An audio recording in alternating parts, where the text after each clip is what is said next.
Bienvenido, estudiantes de tercer año de Medicina de la Escuela de Medicina José María Vargas, Facultad de Medicina UCB, ¿no?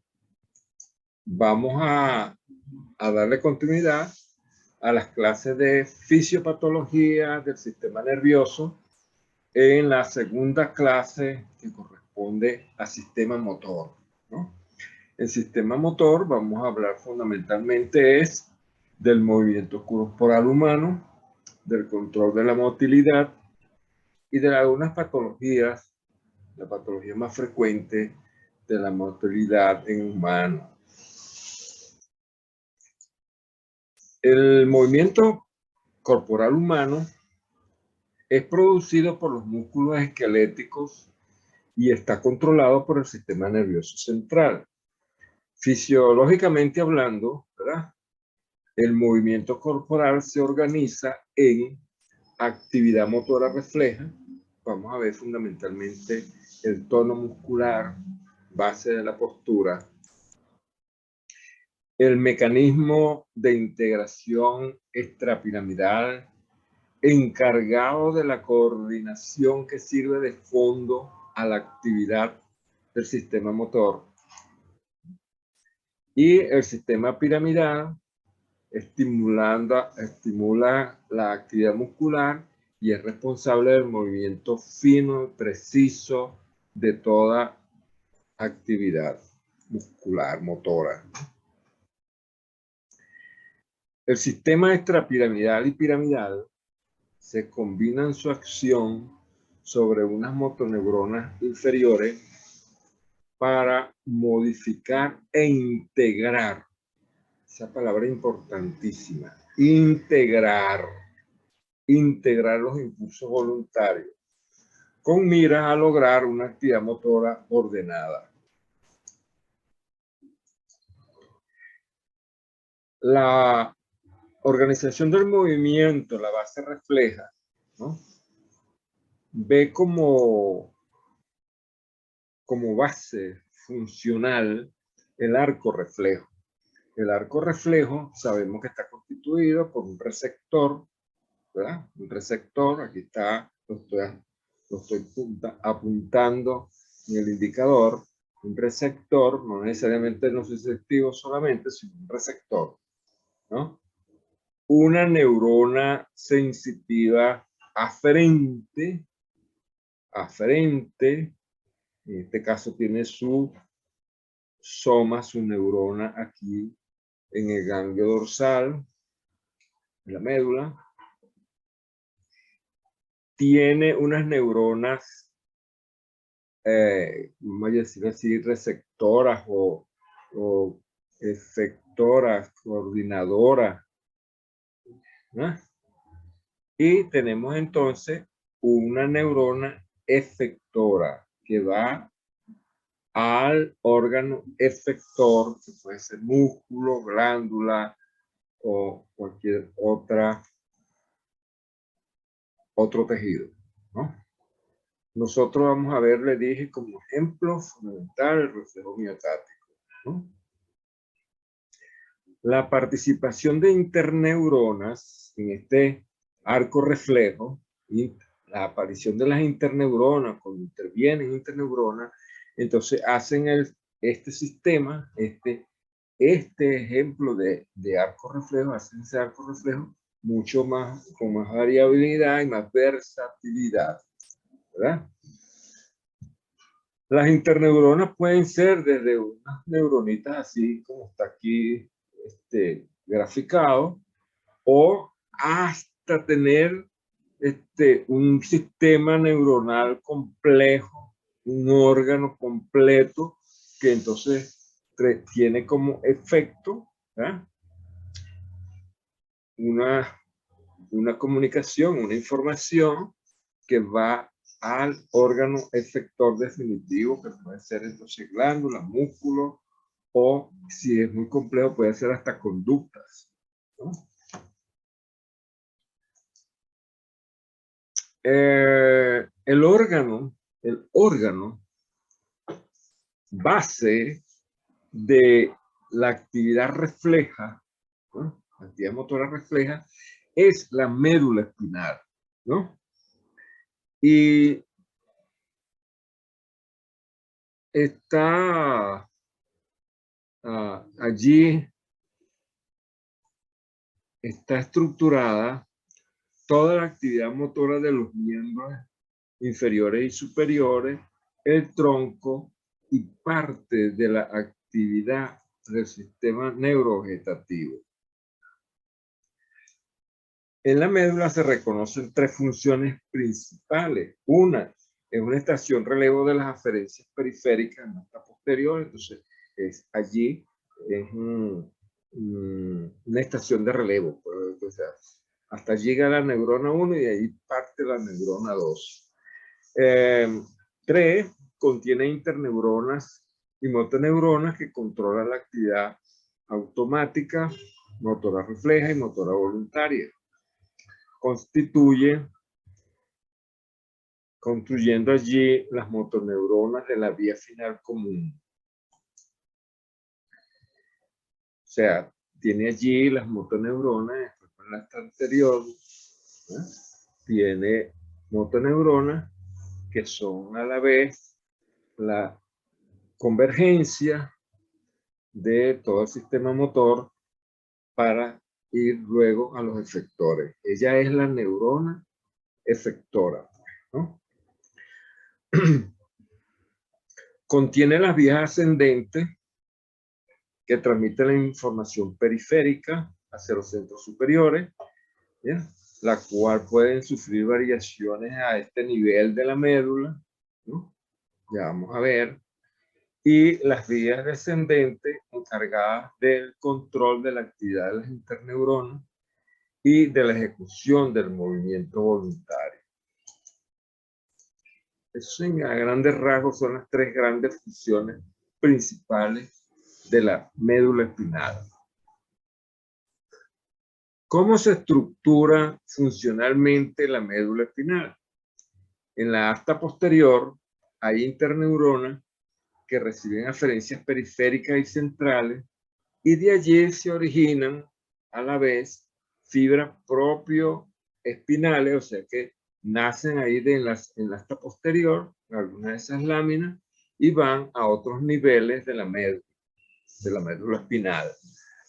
Y tenemos también fibras que van y ascienden hasta el tálamo, por ejemplo, ¿no? Fundamentalmente.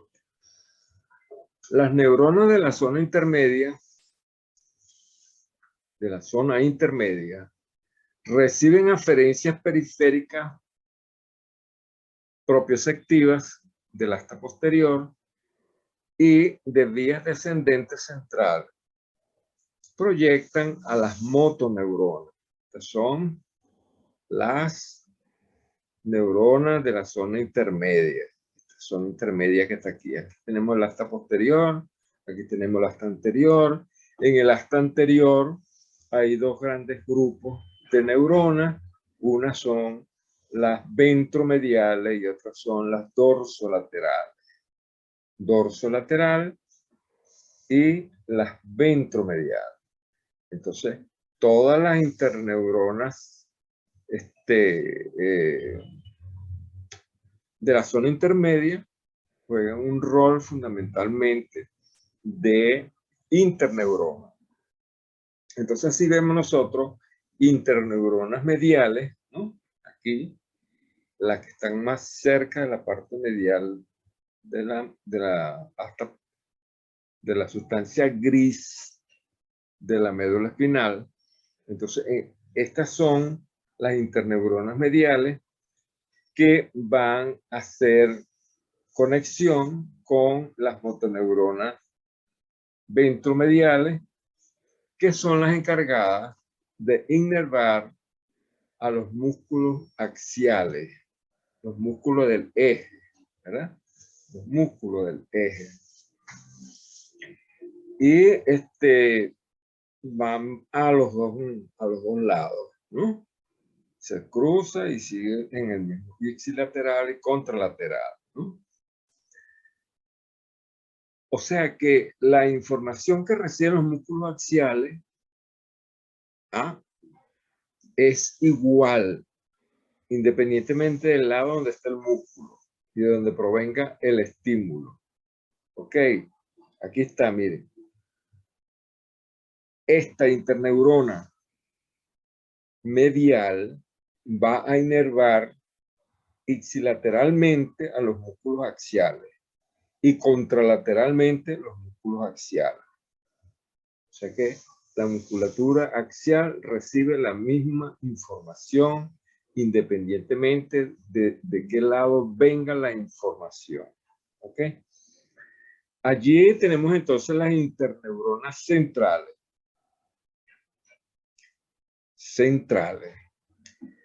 Esas centrales van a los dos grupos de células, ¿no? Tanto a los proximales como a los axiales. Y tenemos entonces las interneuronas laterales que son exclusivas para ipsilateral, exclusiva para los músculos distales. ¿Lo vemos? Esta estructura es importante recordarla siempre. Ustedes se imaginan una lesión o algo, una información que surja de este lado, entonces, ¿por qué los músculos contralaterales y los laterales todos tienen la misma información? Entonces, porque están inervados, todos.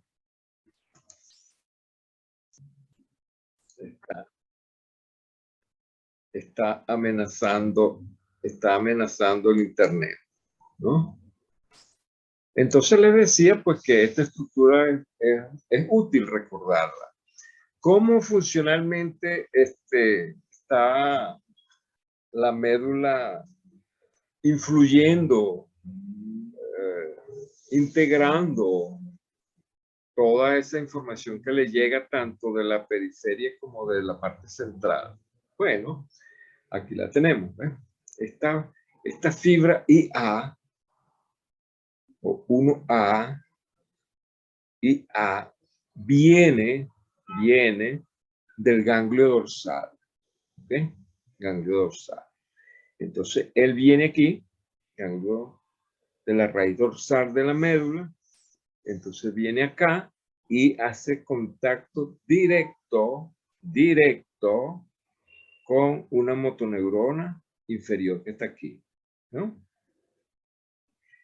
Que es precisamente la motoneurona que va a inervar al músculo de donde salió la información.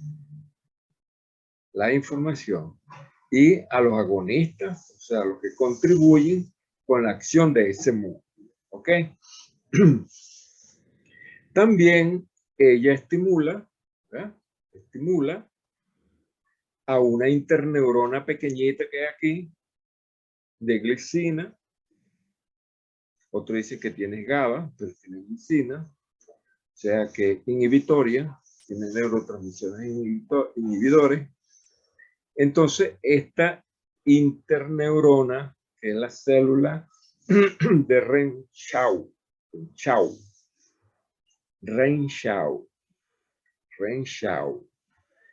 esta interneurona que está aquí, va a inhibir, perdón, esta interneurona que está aquí no es la Renshaw es esta que está acá, esta interneurona va a inhibir a unas motoneuronas que están al ladito de la anterior, quizás más pequeñas o se diferencien de algo estructuralmente, pero va a inhibir a todas las células que van a los músculos antagonistas de ese movimiento.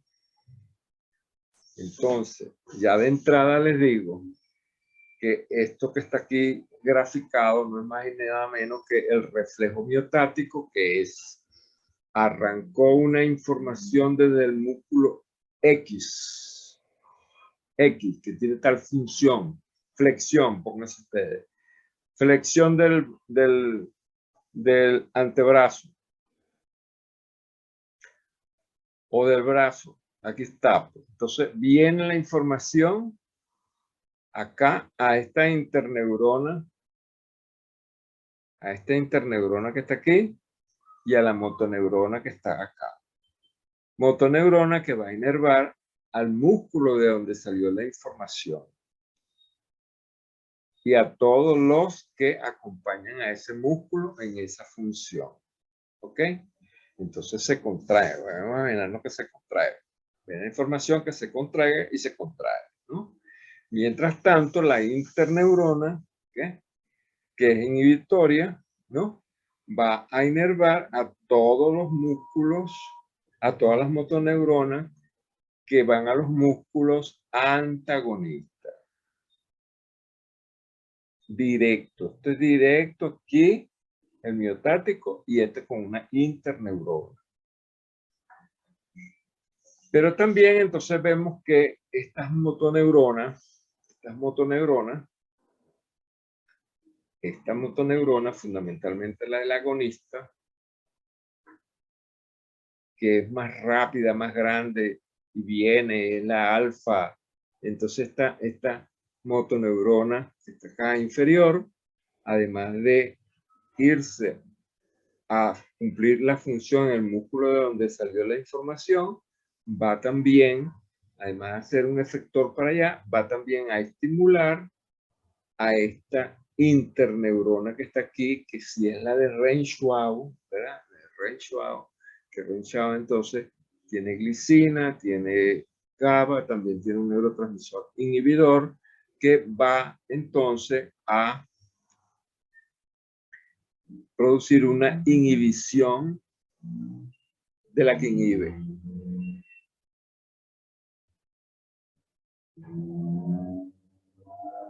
Estamos.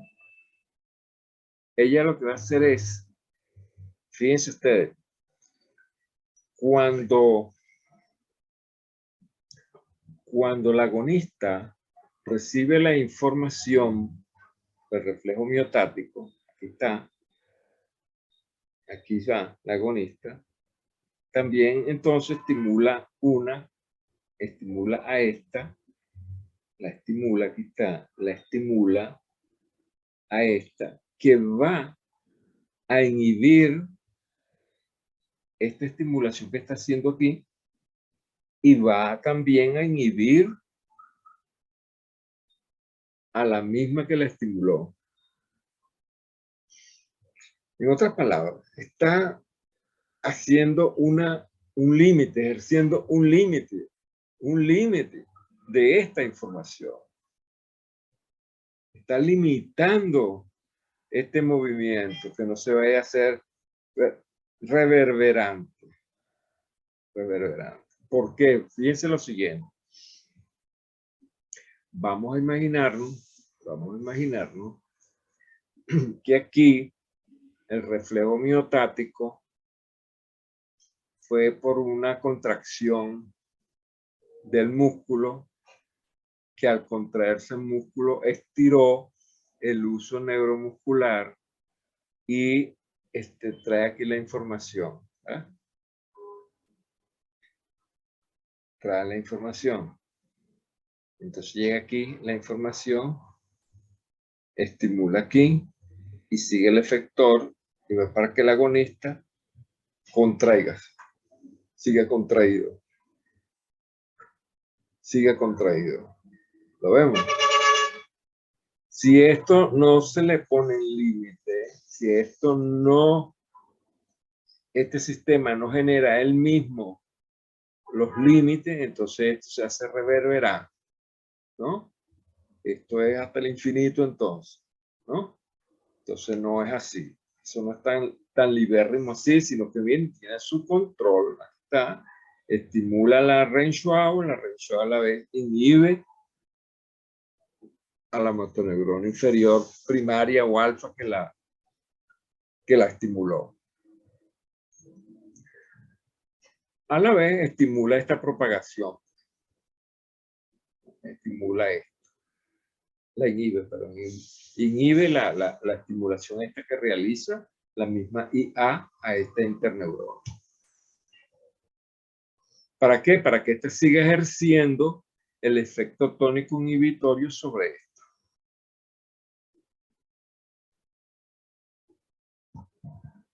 ¿La vemos? Ok. A la vez, vemos lo siguiente. Neurona de origen espinocerebeloso ventral. ¿Ah? Aquí está. Entonces la Renshaw también va a producir un efecto inhibitorio sobre esta. Entonces, fíjense ustedes, la Renshaw va a actuar sobre los agonistas que la estimularon. El agonista que lo estimuló, ella lo va a inhibir. Va a inhibir a la interneurona que está siendo estimulada por la misma IA que estimuló a los agonistas. Entonces, va a inhibir esta estimulación que está haciendo el IA para que esta no tenga este efecto sobre los antagonistas. Y a la vez está ella inhibiendo la Renshaw, aquí está, Renshaw, o sea que nosotros pronunciamos AW como AU, Renshaw. Ok. Esta Renshaw entonces va a actuar sobre también a neuronas que tienen conexión con las partes superiores, en este caso el cerebelo. Ok, también va a inhibir otras motoneuronas, dos tipos de motoneuronas que están allí al ladito, que son pequeñitas, unas más pequeñitas que otras. Estas son mucho más pequeñitas que estas. Entonces, unas se llaman las gamma 1 y las gamma 2, que vamos a ver más adelante. Ajá. Tono muscular. Entonces, ¿qué es el tono muscular? El tono muscular, entonces, es una ligera contracción de tensión muscular, característica de un músculo sano, de un músculo que está vivo, ¿no? La base neurofisiológica del reflejo es el estiramiento, el reflejo de estiramiento homeotático. Así se llama, ¿sabes? Y sabemos que el tono es la base neurológica de la postura. Este es el receptor entonces del reflejo homeotático, que es el uso neuromuscular. El uso neuromuscular es una estructura que está en paralelo con las fibras musculares del músculo esquelético. ¿Ok? En el músculo esquelético y tiene una forma de un uso, o sea que es asanchado en el centro y con los extremos más angostos, ¿verdad? Asanchado acá, ¿no? Tiene una serie de fibras, de microfibrillas, que a la vez hay de varios tamaños y de varios diámetros. Inclusive unas tienen forma de uso también, ¿no? Unas son aplanadas lineales y otras en forma de uso. Entonces ellas en el mero centro tienen, por ejemplo, las formas de uso. En el centro tienen, en el ensanchamiento, tienen una serie de núcleos. Les decía, ¿no? Que tienen en la parte ensanchada, las microfibrillas que son también en forma de uso. Entonces, en la parte central tienen un poco de núcleos y tienen entonces unas fibras enrolladas alrededor de ellos, en toda la parte del centro, y la parte en uno de los extremos sale de allí y es la fibra IA o 1A que les hablaba en la lámina anterior. Ok, en cambio las aplanadas y también de las que son abombadas, para decir un nombre, ensanchadas en el centro en forma de uso, esas microfibrillas están entonces en la parte más extrema, la parte más distal, a los núcleos, y, y en las aplanadas están en la parte también distal y en la parte central, y también van a sacar de allí la información a través de una fibra que son las fibra 2, ¿no? Estas microfibrillas tienen en el extremo, en cada extremo de ella, tienen una placa neuromotora. Una placa neuromotora que está, ¿ves? Que recibe información de las células, de las motoneuronas gamma. Aquí la tenemos, ¿no? Motoneurona gamma 1, motoneurona gamma 2, gamma 2, la vemos, las gamma. Este uso neuromuscular, entonces, recibe inervación en las microfibrillas, en las placas neuromusculares de las fibrillas, microfibrillas que están allí dentro del uso, de las motoneuronas gamma, tanto la 1 como la 2. Ya vamos a ver más adelante de dónde vienen esas motoneuronas gamma y quién las estimula. Este uso está encapsulado, ¿verdad? Estas microfibrillas están encapsuladas y tienen un líquido muy similar al humor vítreo, ¿no? Aquí, ¿no? Ok. Y entonces tienen inervación por gamma y a la vez ellas lanzan la información a través de dos vías, ¿no? Eferentes de ellas, pero son aferentes de la médula, ¿no? Que van a la médula. ¿Cómo termina la parte central del uso neuromuscular? Bueno, ¿para dónde van? Aquí está el reflejo miotático, es un reflejo miotático. Estos que están aquí, los agonistas y los sinergistas, tienen la misma función. Uno es sinergista en un momento dado de la función de este, y este a la vez es agonista y es sinergista el otro. ¿Entiendes? Cada uno de estos, este término es en base a la función que está realizando en ese momento. ¿Ok? Y son antagonistas estos que se oponen a la función que están realizando estos dos. Son antagonistas. Entonces, veamos. Y aquí está el uso neuromuscular en este agonista. Salió la información, pasó por la neurona del astra dorsal de la médula y entra en la asta posterior de la médula, en la parte gris, y entonces sigue derecho hacia la motoneurona alfa que está en la parte, en el asta ventral de la médula, en este caso en esta lateral, se comunica con ella, la estimula y va directamente, la efectora va directo al músculo de donde se originó la información. Ese es el reflejo miotático. Ese es el reflejo miotático. El reflejo miotático es monosináptico. No tiene interneuronas. ¿Ok? Es directo. Y va directo al mismo músculo de donde salió la información. ¿Ok? Aquí está. Este es el reflejo miotático.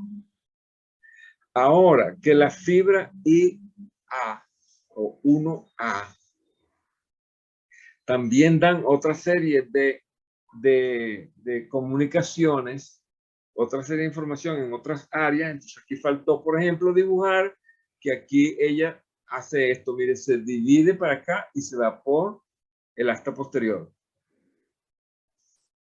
Perdón, por el cordón posterior. Por el cordón posterior. Y lleva una información para allá para el tálamo, directo. ¿Ok? Las 1A. 1A. Aquí están, ¿ves? Pase para acá. Aquí no está representado. No está dibujado. Pero resulta que también, como decíamos anteriormente, puede ir una información a una interneurona que es negativa, o sea que inhibe. ¿A quién inhibe? A motoneuronas que van a inervar a los antagonistas. A los antagonistas. Pero ya también estimuló, además de los agonistas, estimuló a los sinergistas. Ok. Ok. Este dibujito, el mismo que el anterior, este que está aquí, del lado izquierdo, ¿no? Entonces este flexiona, flexionó, y este entonces extiende. El antagonista extiende. Si la función es diferente y pasa a ser este agonista, entonces este será el antagonista de este. Ok, vamos a estar claro en eso. No es que la función eterna de por vida va a ser esta parte, ¿no? Que este se contraiga y que este entonces se relaje. No. Este puede contraerse y extender la pierna, ¿verdad? Y entonces se inhibe la contracción, entonces se extiende. Pierde la contracción. ¿Ok? Se relaja, pues. ¿Ok? Ok.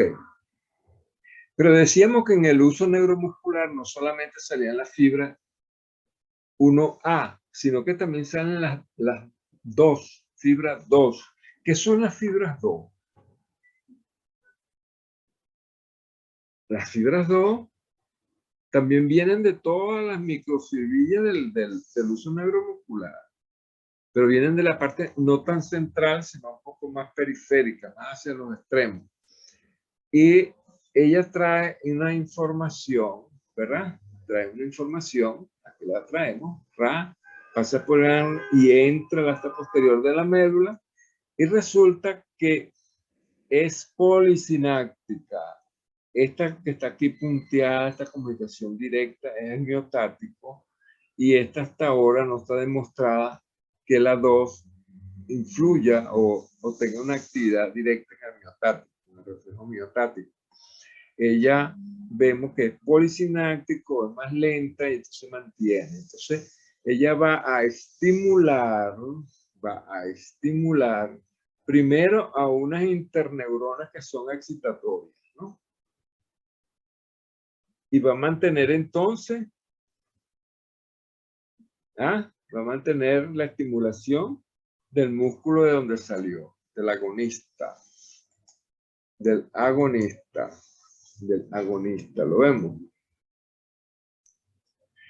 Pero también va a estimular unas interneuronas excitatorias que a la vez van a estimular algunas interneuronas inhibitorias que a la larga van a inhibir a las motoneuronas de los antagonistas. Aspecto funcional del uso neuromuscular. Veamos.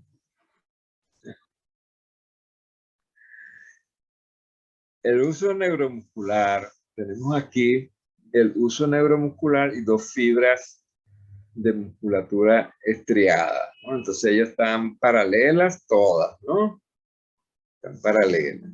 Entonces resulta que nosotros hacemos un estiramiento, se estimula el IA y entonces va directo estimuladito para el asta posterior de la médula. El asta posterior de la médula va directo a la motoneurona alfa, que va a estimularse directamente a los músculos de donde salió la información y se contrae. Al contraerse, ya entonces no sigue alargada, ¿ok? Aquí está, no sigue alargada el uso neuromuscular, no se alarga, y entonces más bien deja de pasar la información, de estimularse, ¿verdad? Deja de estimularse, entonces tampoco deja de estimularse toda la contracción de todos los músculos, de todas las fibras musculares de ese músculo. Pero resulta que normalmente las motoneuronas gamma están, que no están bien vistas acá, ¿no? Aquí están las gamma, las motoneuronas gamma llegan y también a la par mandan su información al uso neuromuscular.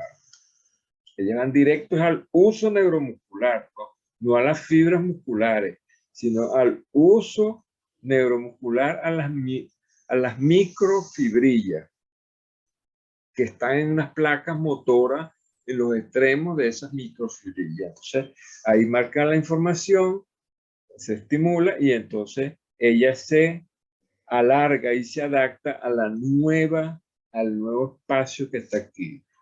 Y están actas todo para un nuevo estiramiento sobre este estiramiento. Un estiramiento del estiramiento. ¿Por qué? Porque el uso se adaptó a esa nueva situación. Y mantiene entonces así la estimulación, esa contracción, y mantiene toda esa contracción y por lo tanto nosotros no entramos aquí en una etapa de gran flacidez y nos caemos. No, mantiene el tono, la postura, la posición y la contracción en general, ¿no? ¿Qué será el reflejo miotático inverso? ¿No? Esto suena así como que es un inverso, quiere decir que así que afloja en vez de contraer, ¿verdad? Entonces, aquí lo tenemos. El receptor de reflejo miotático inverso es el órgano tendinoso de Golgi. Ajá. Este es un receptor que no está en las fibras musculares esqueléticas, las fibras musculares del músculo esquelético, sino que está no en paralelo como es el uso neuromuscular, sino en línea, en serie, insertado entre los músculos, las fibras musculares y los tendones que van a insertarse en la parte ósea. ¿Ok? Este es un receptor que tiene aquí todos los terminales nerviosos de esta fibrilla, ¿no? Y el nervio aferente es el 1B. Aquel era el miotático, el 1A. Este 1B. Y no está entre las fibras musculares en forma paralela. No, está en serie o está alineado con las fibras musculares insertándose en los tendones, ¿verdad? Entonces, ¿cuál es su función? No, veamos cómo se termina de conectar, y la parte central, para que veamos realmente cómo es la función. Por ejemplo, si se contrae el músculo, aquí, el reflejo miotático hace que ese músculo se mantenga contraído hasta que se ponga un límite, ¿verdad? Si no existieran unos mecanismos que hacen que existan unos límites y no es eterna esa contracción, entonces estaríamos todo el tiempo contraídos así, ¿no? Y entonces aquí tenemos el órgano tendinoso de Golgi. Una de las grandes funciones entonces es más bien relajar el músculo que se contrae. Veamos aquí está el receptor, no está aquí como el uso, está aquí en serie con el tendón y con las fibras musculares, ¿verdad? Está colocado ahí. Entonces trae la información, la aferencia 1B, que tiene el soma también en el ganglio de la raíz dorsal de la médula. Entra la fibra aferente primaria del 1B, entra a la asta posterior y allí se comunica con varias interneuronas. Uno, con las interneuronas que van a inhibir a la motoneurona inferior que va a inervar el músculo donde salió la información. Y le dice, relájese. Relájese.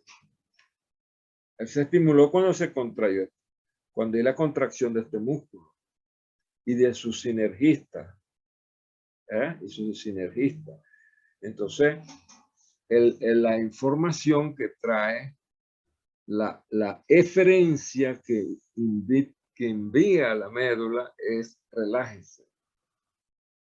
Lo vemos. Tanto al agonista como al antagonista.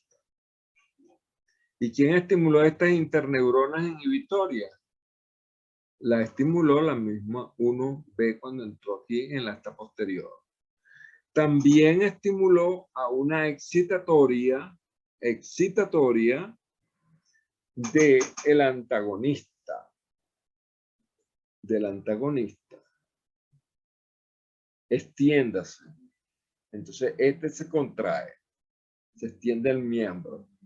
¿Ok? Extiéndase el miembro. Entonces, aquí. Extiéndase la pierna. ¿La vemos? Ok. Entonces, estimuló al antagonista de ese movimiento. Ok. El tono muscular está regulado en dos niveles. A nivel de la misma médula y a nivel supraespinal, que ya vamos a ver, ¿no? Entonces, la aferencia desde los mecanorreceptores cutáneos facilitan el tono de los músculos que cubren e inhiben en toda el área de donde vienen.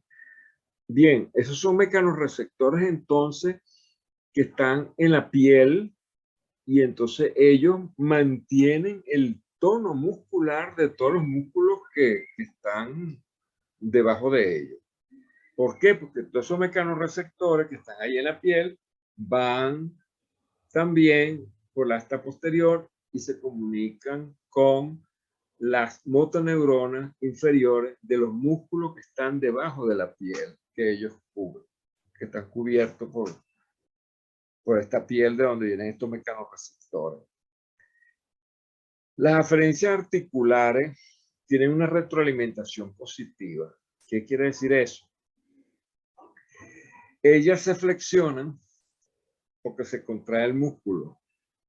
Pero entonces hay mecanorreceptores, acuérdense que hay un poco de Meixner, Grau, Pacini, de todo hay allí, ¿no? Acuérdense. Entonces, todos esos mecanorreceptores que están en las articulaciones también hacen una retroalimentación positiva a los músculos que se insertan en esa articulación, que entonces se estimularon con una flexión de esos músculos, y entonces también positivamente llegan y le dicen, sigue contraído, vamos a contraer. Ok. Las aferencias viscerales, esto sí es un poco más difícil. Las viscerales tienen un efecto inhibitorio y de larga duración de las motoneuronas espinales. Un algo así. Lo que pasa es que uno no deja de pensar, cuando hablan de receptores viscerales, uno no deja de pensar es en nocicepción rápidamente, en dolor, que tienen un efecto diferente. Cuando uno tiene una estimulación de los nociceptores viscerales, entonces más bien se contraen los músculos, ¿verdad? Aquí no.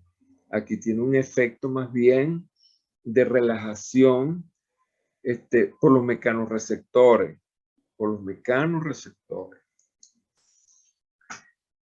Aquí están los receptivos cutáneos.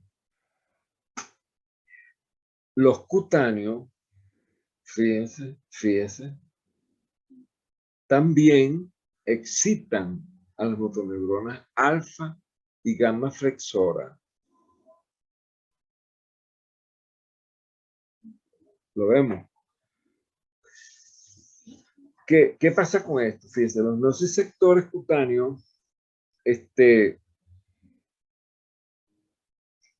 igual, les decía, ¿no? Que las motoneuronas tienen una información, las motoneuronas espinales tienen una información visceral que es un efecto inhibitorio, ¿verdad? Hacia esas motoneuronas en visceral.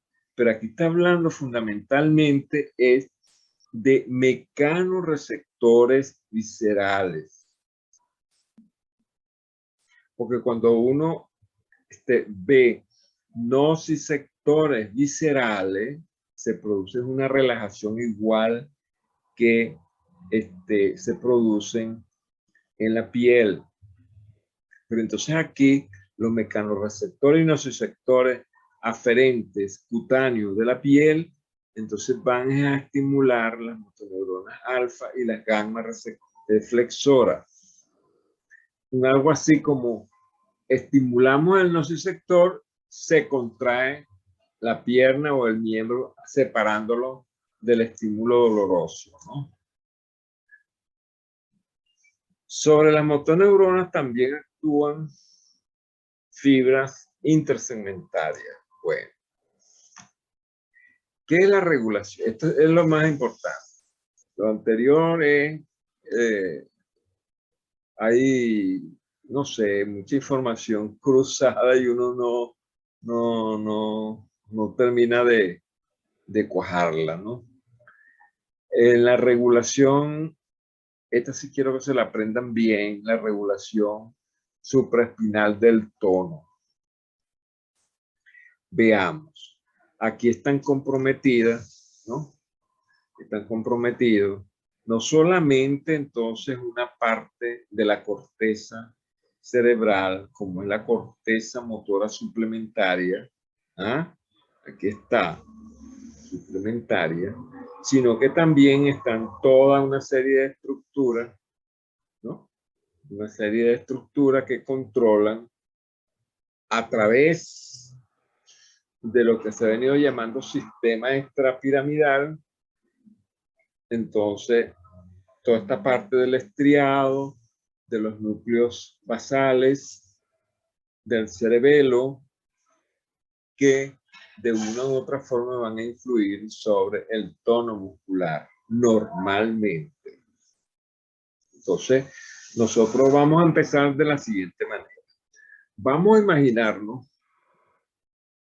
imaginarnos que nosotros comenzamos a colocar un electrodo aquí, una cánula, que vaya directo, por estereotaxia, vaya directo al tallo encefálico.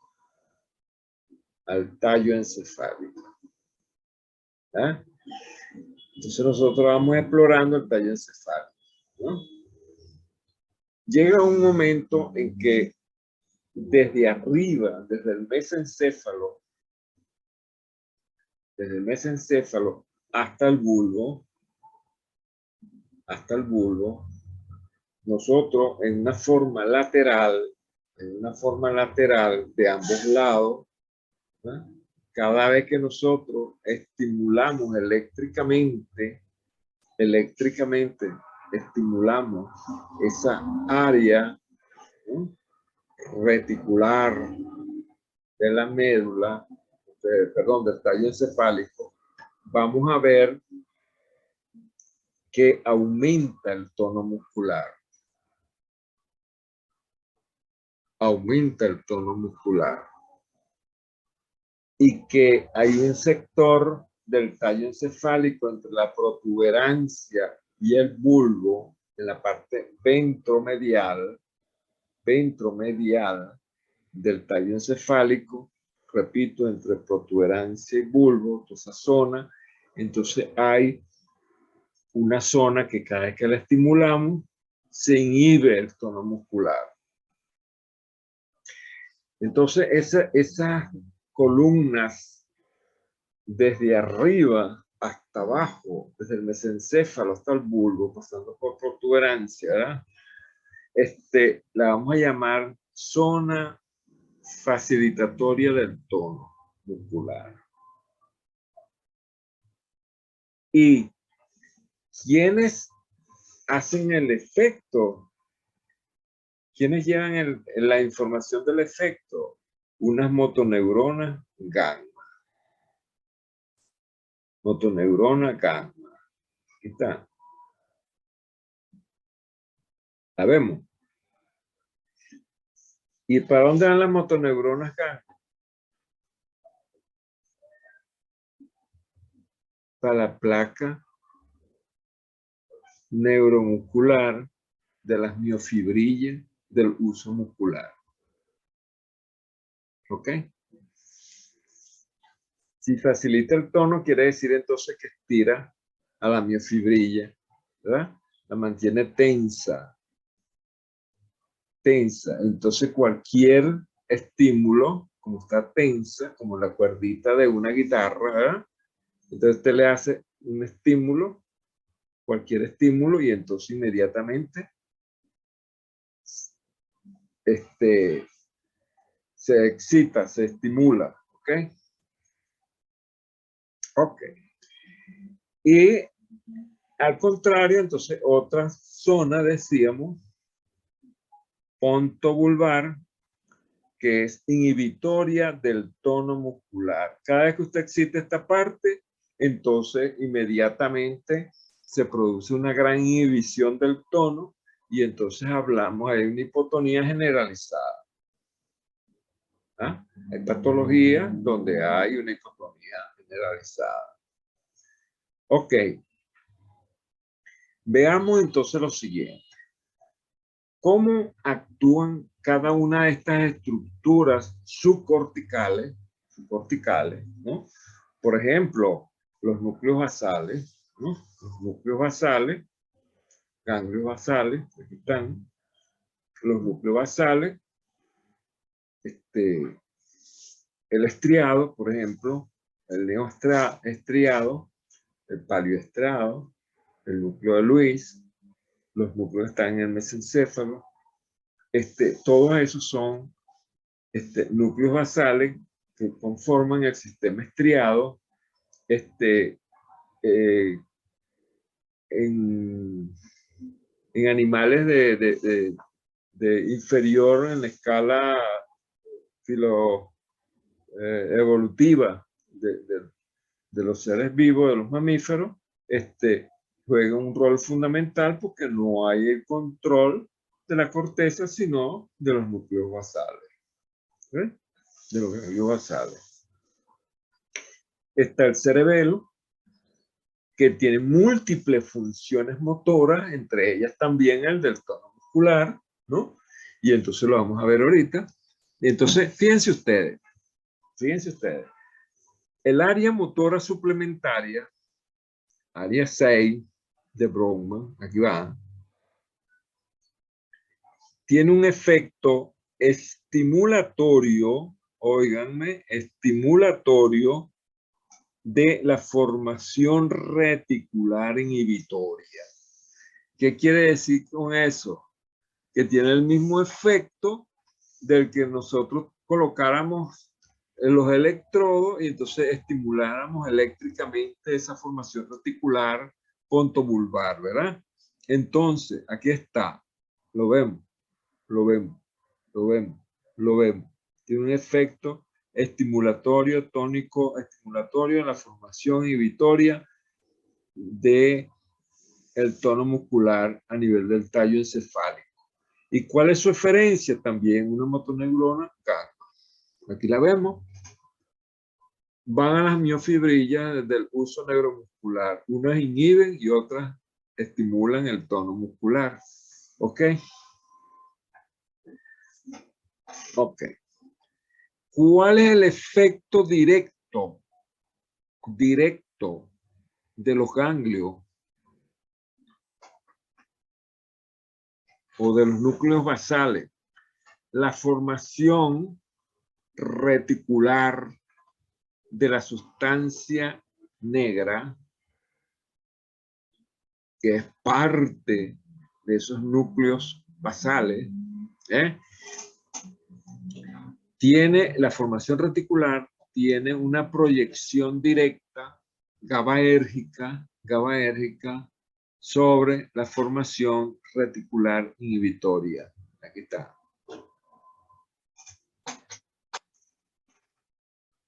Inhibitoria. ¿Qué quiere decir eso? Que si yo estimulo esa vía y entonces inhibo la formación reticular inhibitoria del tono, va a predominar la facilitatoria y entonces todas las fibras a nivel de todo el organismo están estimuladas. Están súper tensas, están súper estiradas, están hipersensibles al tono muscular. Y eso tiene su nombre. Se llama rigidez. Pero bueno, ahorita no vamos a ese nombre. También tiene un efecto estimulatorio.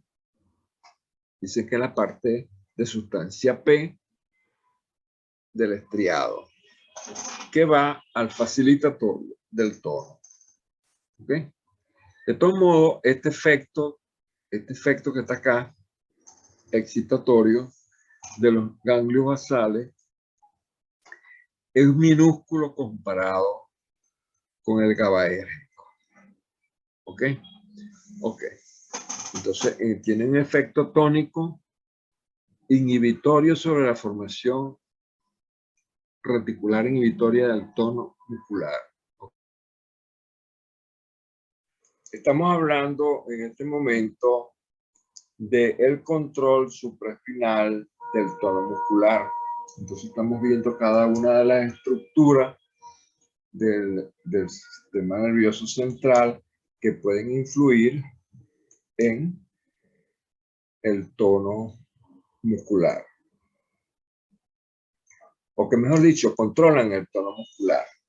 Ya hablamos de los ganglios basales o los núcleos basales y hablamos de la corteza motora suplementaria, como a través de la formación reticular facilitatoria del tono y la formación reticular inhibitoria del tono pueden influir entonces a través de las motoneuronas gamma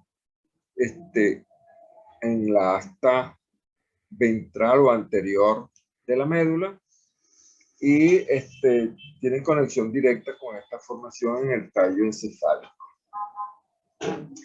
Repito, formación reticular que va desde el mesencéfalo hasta el bulbo.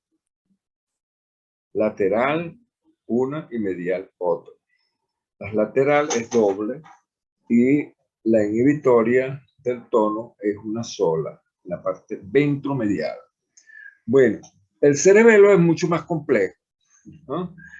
El cerebelo tiene funciones motoras importantes, muy importantes todas, ¿no?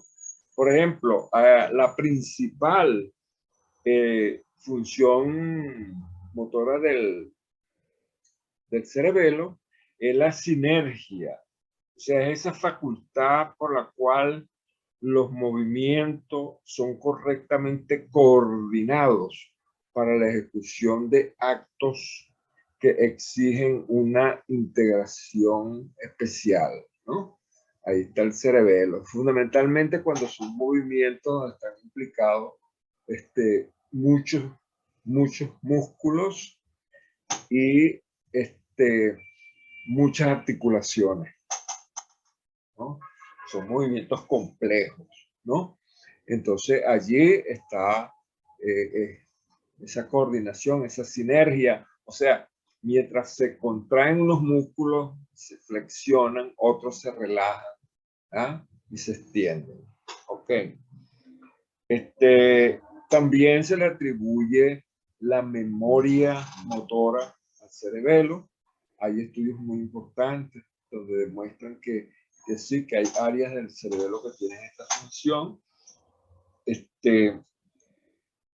Y aquí nosotros nos vamos a centrar es específicamente cómo el cerebelo controla al tono muscular.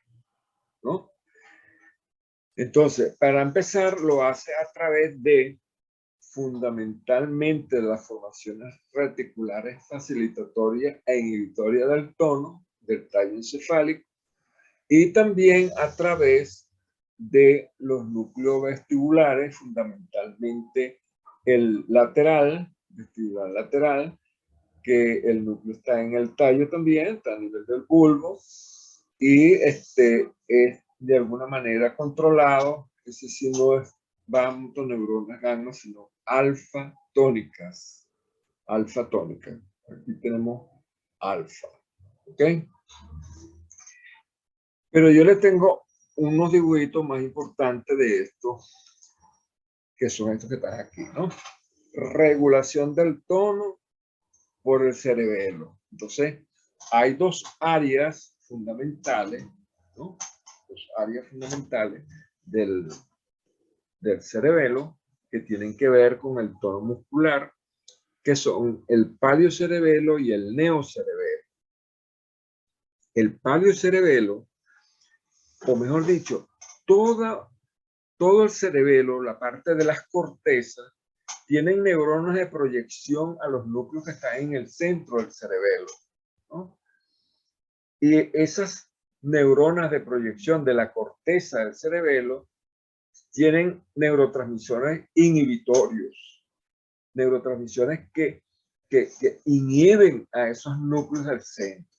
Entonces, concretamente el paliocerebelo tiene como núcleo en el lóbulo anterior, que es este que está aquí, ¿no? Tiene como neuronas,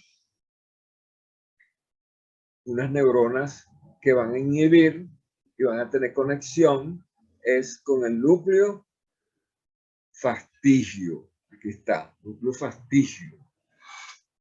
Núcleo del techo o fastigio.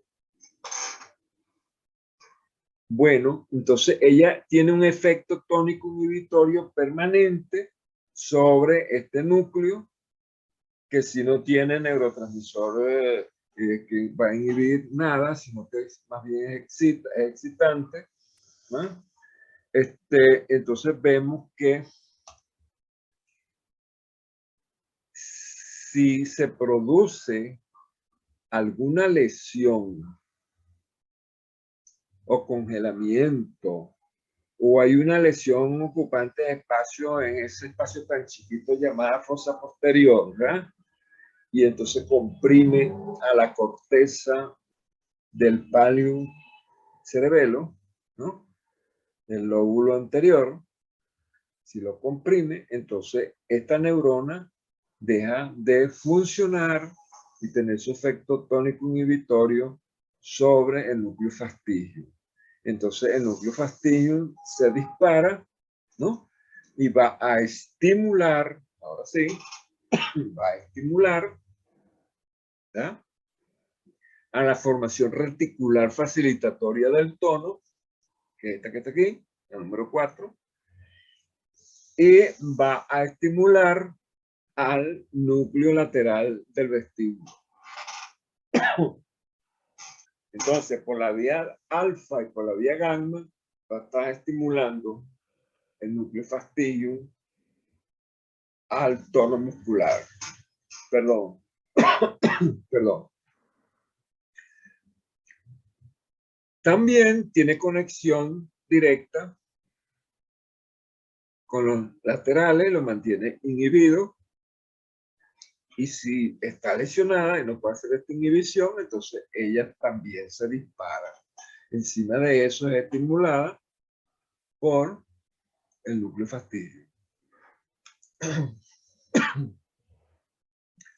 Aquí dice que la extirpación o el enfriamiento o la lesión o la compresión por una lesión ocupante de espacio, cualquier cosa de esa, va a aumentar entonces el tono de extensión por la vía alfa y por la vía gamma. ¿Ok? El neocerebelo,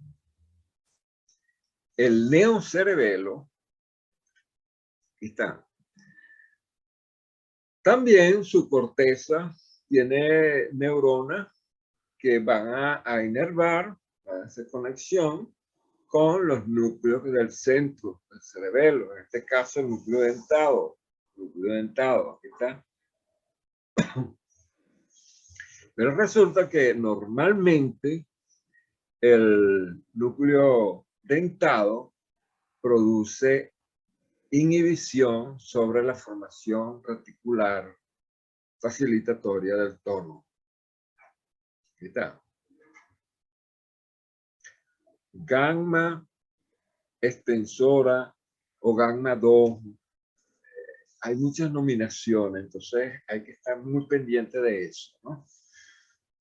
Ok, lo importante es que las gammas que vienen de la formación reticular facilitatoria del tono. ¿Ok?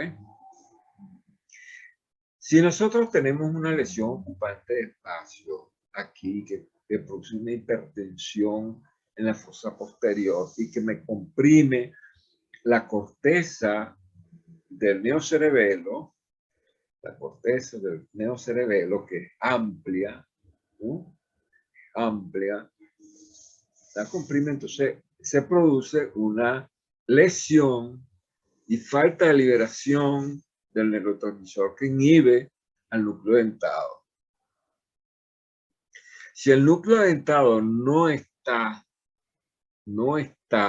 inhibido por esa neurona de la corteza cerebelosa, entonces inmediatamente se dispara y libera también, entonces libera un poco de GABA o cualquier péptido inhibitorio de que están aquí también, ¿no? Pero lo importante es que tiene un efecto inhibitorio. Se activó, tiene un efecto inhibitorio. Se activó porque no tiene esta inhibición tónica de la corteza. ¿Ok? Entonces se estimuló y liberó un poco de neurotransmisor que va a inhibir la formación reticular facilitatoria. ¿Ok? Entonces, nosotros podemos ver clínicamente una gran flacidez, falta de tono muscular que dificulta la marcha, dificulta los movimientos, la postura, bueno, está alterado todo, ¿no? Entonces, esos síndromes cerebelosos uno los ve bastante en clínica, y los estudia bien, y ustedes tendrán oportunidad algún día de verlo. Existen una gran diversidad de enfermedades neurológicas que pueden acompañarse de alteraciones del tono muscular. Dependiendo pues de la severidad de ese compromiso del tono, puede modificar la postura, la marcha, ya se lo decía, ¿no? Entonces, nosotros vemos que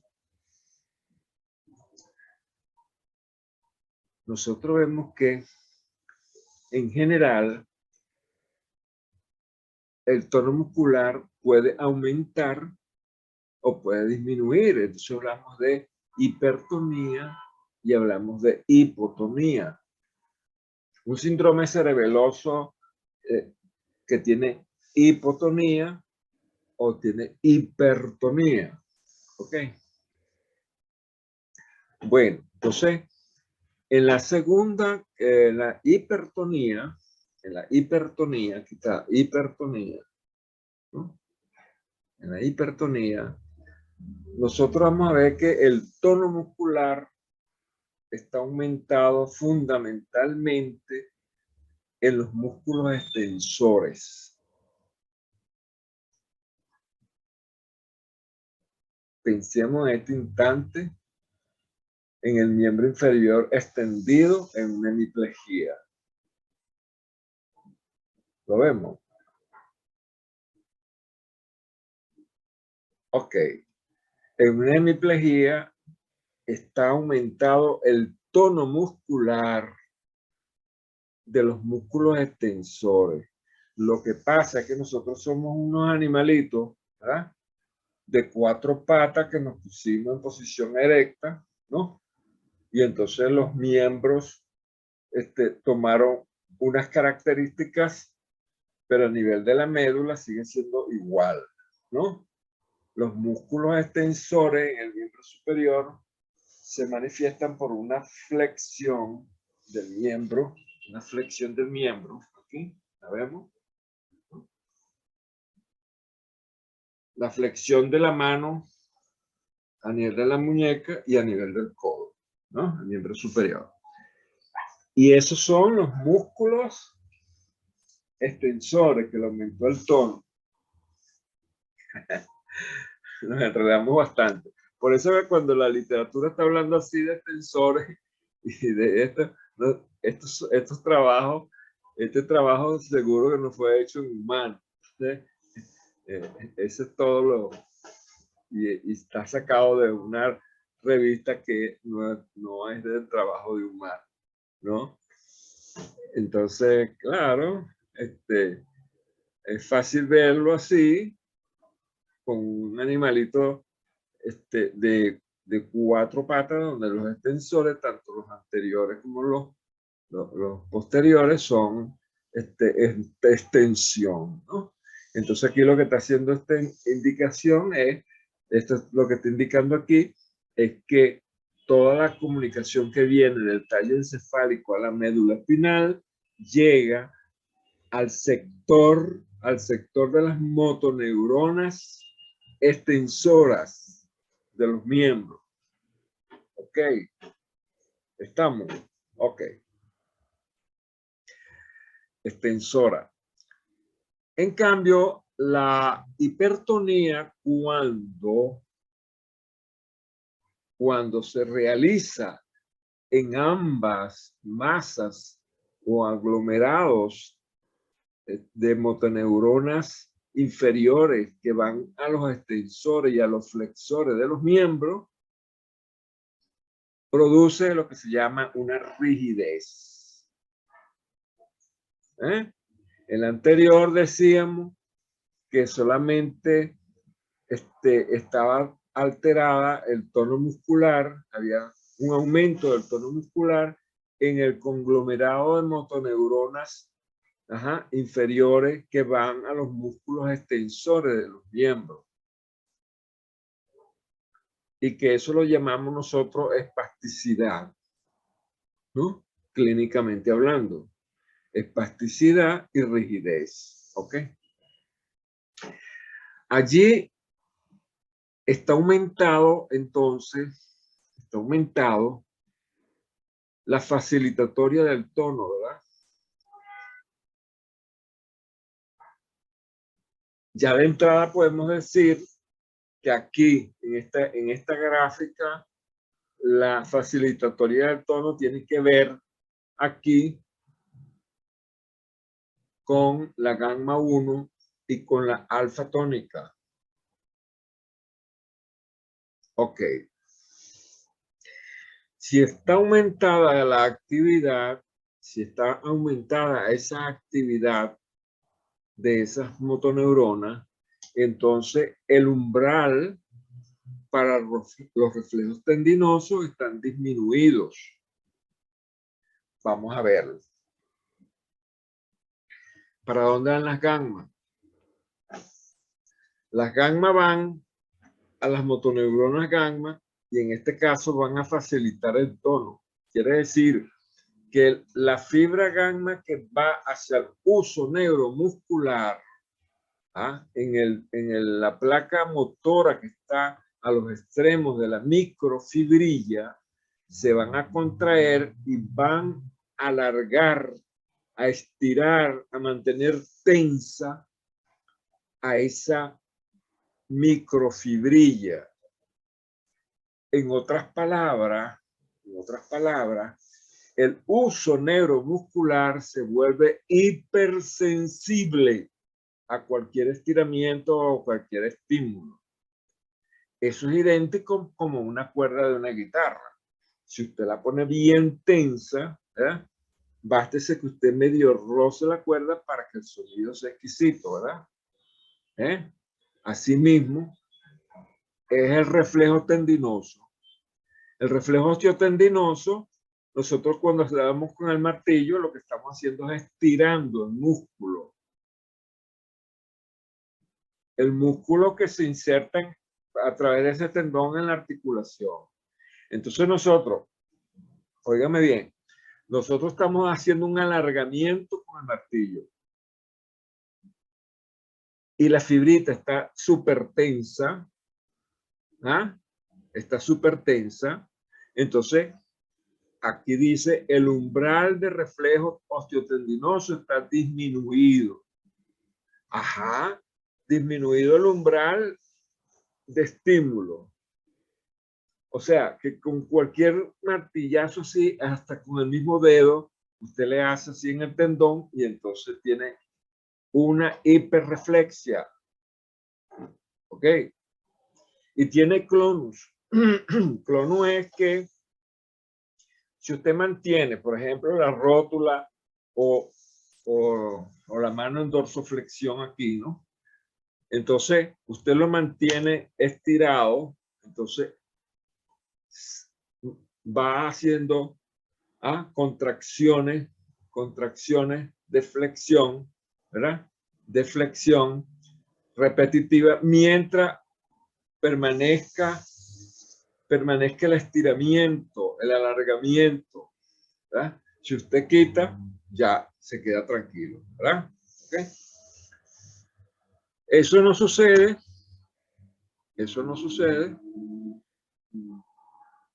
cuando hay rigidez. Ya vamos a ver por qué. Sigamos con la espasticidad. Está presente el reflejo miotático inverso. Bueno, yo le decía que si nosotros tenemos en flexión, este miembro superior, y nosotros le decimos al paciente, te lo voy a estirar, y tú trata de no dejártelo estirar. Entonces yo pasivamente voy a hacer una extensión de un miembro que está flexionado por aumento del tono muscular, ¿verdad? Que lo mantiene flexionado. Entonces yo hago bastante fuerza y trato de estirar y él de no dejárselo estirar. Pero llega un momento en que cede bruscamente. Cuando cede bruscamente es porque se activó, óigame bien, el reflejo miotático inverso que está aquí, ¿no? En los extensores, y entonces cede bruscamente. Ese es el signo de la navaja que nosotros vemos clínicamente, ¿no? Entonces, cuando nosotros hacemos eso y es positivo, más bien el reflejo de la navaja, quiere decir que el reflejo miotático inverso está presente. En la rigidez no está presente y ya vamos a ver por qué. En la reacción de alargamiento,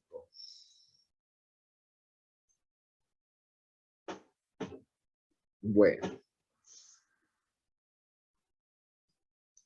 es el reflejo miotático, ¿verdad? El reflejo miotático, no el inverso, el miotático. Si tiene un alargamiento, mejor no nos metamos con este, dejémoslo así. No hagamos mucha laraca de esto porque nos podemos confundir. En este momento no estamos para estar confundiendo. ¿Ok? Más adelante en clínica ustedes verán bien esto y entonces dirán, esa es la reacción de alargamiento. Entonces, una tontería, pero aquí está anotado. Las bases neurales, esto sí es importante. ¿Qué está, óigame bien, qué está aumentando el tono? La facilitatoria. La facilitatoria está predominando. Si nosotros vemos, si nosotros vemos en la lámina anterior, aquella que nosotros vimos,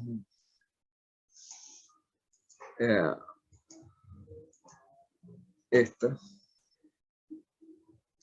si nosotros tenemos una lesión aquí en la cápsula interna, vamos a imaginarlo aquí, una lesión aquí.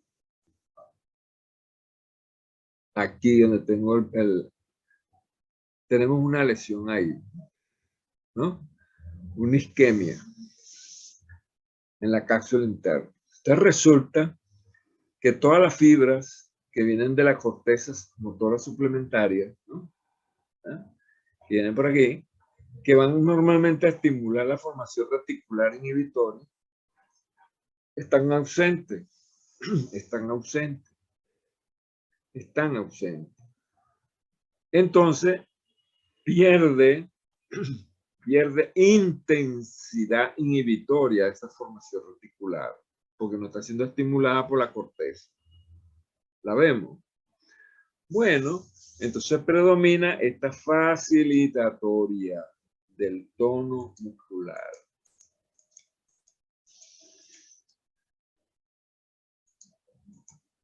Ok. Ok. Con la rigidez, vamos a hacer lo siguiente. Vean lo siguiente. Estamos en presencia de un paciente que tiene un Parkinson, una enfermedad de Parkinson. Entonces tiene una rigidez de este miembro, ¿no? La rigidez del Parkinson normalmente es flexión de todo su cuerpo. En todas sus articulaciones hay flexión. ¿Ah? En todo. ¿Ok? Entonces, si producimos el reflejo de alargamiento, la reacción de alargamiento,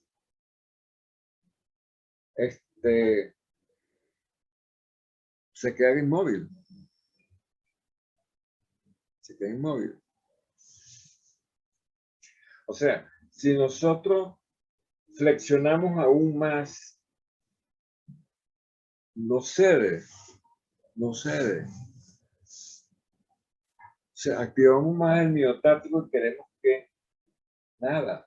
Entonces nosotros decimos, bueno, nosotros te vamos a extender el brazo, ¿no? Te vamos a extender el brazo y tampoco cede, tampoco da nada. Pero nosotros hacemos bastante fuerza y nosotros superamos el reflejo de la navaja, del miotático inverso, ¿no? Entonces, logramos cambiar la posición, pero no hace la navaja, no se activa el reflejo miotático, no se activa. Porque acuérdense que están contraídos los músculos flexores y los extensores, ¿sí? Entonces, pero llega un momento en que nosotros vamos cambiando la posición y tenemos una nueva posición y de esa manera el miembro se queda en esa posición que nosotros la dejamos.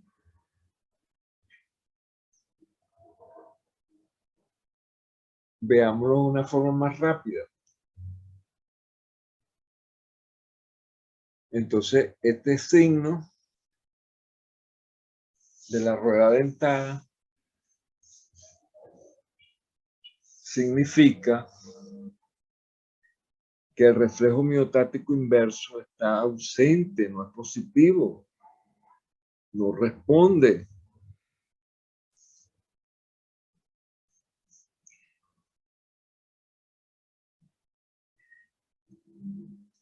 Y nosotros vemos aquí una cosa muy grave con esa rigidez.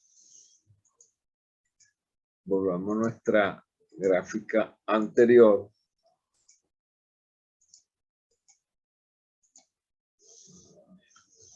Que es la siguiente. Los ganglios basales se comunican hacia el tallo encefálico por dos vías.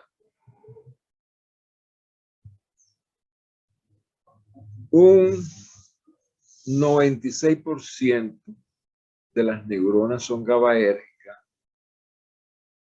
y van por acá. Y un 1% son de péptidos de sustancia P y van por acá. Estimulan aquí. Apenas un 1%, casi insignificante, se lo decía anteriormente, ¿no? Mientras aquí un grueso de neuronas son GABAérgicas. Estas neuronas GABAérgicas del globo, que vienen del globo pálido y de la sustancia, la formación reticular de la sustancia negra, ¿no? en el mesencéfalo 1, ¿ok? Sustancia negra en el mesencéfalo. Acuérdense de la composición del estriado, del palioestriado, de todo el estriado. Tiene actividad motora, ¿no? Entonces, en el Parkinson, en la enfermedad de Parkinson,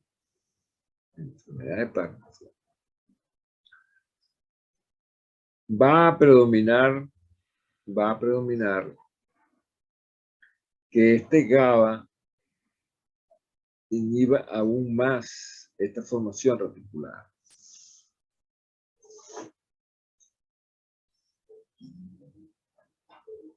Y lo inhibe, lo vamos a ver más adelante. Cuando veamos las proyecciones de abajo, de arriba hacia abajo, vamos a ver cómo es que al inhibir tanto esta formación reticular por los ganglios basales, ¿no? Vamos a obtener entonces una gran rigidez, una gran estimulación de las motoneuronas gamma de la formación reticular facilitatoria. Ok. Hasta aquí nosotros hemos estudiado la parte del tono muscular y la parte refleja, o sea, como parte refleja de la actividad motora refleja. Y también nos hemos complicado un poco más la vida colocando los ganglios basales y el cerebelo. Y hasta la corteza motora suplementaria. ¿Por qué? Porque ellas es a través de la modificación del tono que ellas actúan por la vía extrapiramidal.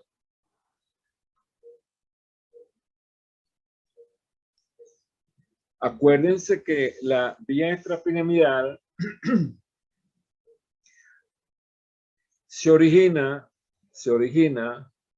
en todas las estructuras cerebrales que no son precisamente la vía piramidal, que tienen y que están relacionadas con la actividad motora. Todas las estructuras cerebrales que tienen actividad motora, que no son la corteza del área 4 de Brodmann, o sea, la corteza motora primaria piramidal. Entonces se llama extrapiramidal. Entonces decíamos que dos estructuras grandes, como son los ganglios basales y el cerebelo, que son estructuras a la larga, son extrapiramidales en este caso, relacionados con motor, ¿no? Tienen su accionar es a través de la modificación del tono muscular. Ok, entonces vamos a dejar este video hasta acá y el próximo video vamos a arrancar con toda la parte del sistema piramidal y extrapiramidal y quién lo controla y cómo se controla. Entonces, en otras palabras, el control de la motilidad. Ajá. El control de la actividad motora, de la actividad muscular. Eso se llama motilidad, ¿no? Entonces, ¿qué estructuras cerebrales van a controlar la actividad muscular? Entonces, eso lo vamos a ver en el próximo video